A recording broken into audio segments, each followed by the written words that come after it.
আসসালামু আলাইকুম, welcome back to cooking story by Munalisa. আজকে আপনাদের সাথে ময়দা দিয়ে ভীষণ মজার একটা নাস্তার রেসিপি শেয়ার করব।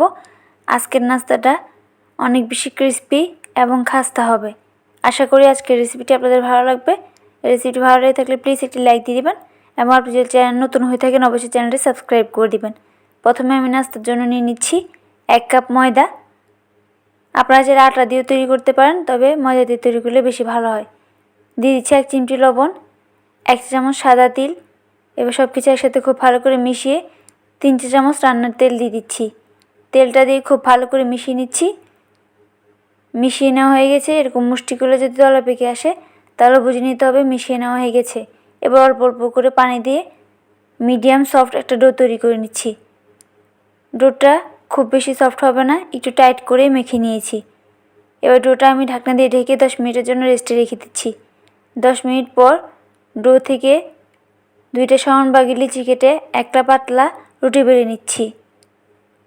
কোনো প্রকার ময়দা বা আটার প্রয়োজন হয়নি, এমনিতে রুটিটা বেলে নিয়েছি।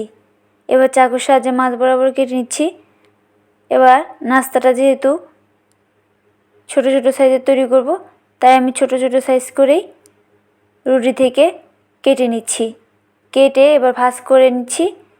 এবার এই সাইডে একটু পানি লাগিয়ে দিচ্ছি, এতে করে ভাঁজটা খুব ভালোভাবে সিল হবে। ভাঁজটা আমি কীভাবে দিয়ে নিচ্ছি আপনাদের স্ক্রিনে দেখে বুঝে নিতে হবে। বোঝার সুবিধার্থে আমি আরও একটি বানিয়ে দেখাচ্ছি। অবশ্যই এইভাবে শেষ পর্যায়ে একটু পানি লাগিয়ে দিবেন, এতে করে ভাজার সময় আর লেয়ারটা খুলে আসবে না। সেমভাবে সবগুলো বানিয়ে নিয়েছি। এবার আমি নাস্তাগুলো ভেজে নিব। নাস্তাগুলো ভেজে নেওয়ার জন্য চুলায় তেল দিয়ে তেলটা খুব বেশি গরম করিনি, হালকা একটু গরম আছে, হাত দিয়ে টাচ করা যাবে এরকম গরম। এবার এক এক করে নাস্তাগুলো দিয়ে চুলার আঁচ মিডিয়ামে রেখেই এভাবে নেড়ে চেড়ে নাস্তাগুলো এরকম মুচমুচে করে ব্রাউন কালার করে ভেজে নিয়েছি। নাস্তাগুলো ভেজে নেওয়া হয়ে গেছে। এবার আমি তেল থেকে তুলে নিচ্ছি।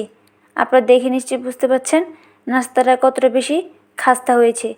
আশা করি আজকের রেসিপিটি ভালো লেগেছে।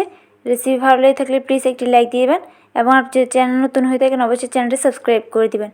আর যারা ইতিমধ্যে সাবস্ক্রাইব করেছেন তাদেরকে অসংখ্য ধন্যবাদ। আপনি যদি ফেসবুক থেকে ভিডিওটি দেখে থাকেন অবশ্যই পেজটি ফলো করে দিবেন। আজকের মধ্যে এখানে বিদায় নিচ্ছি।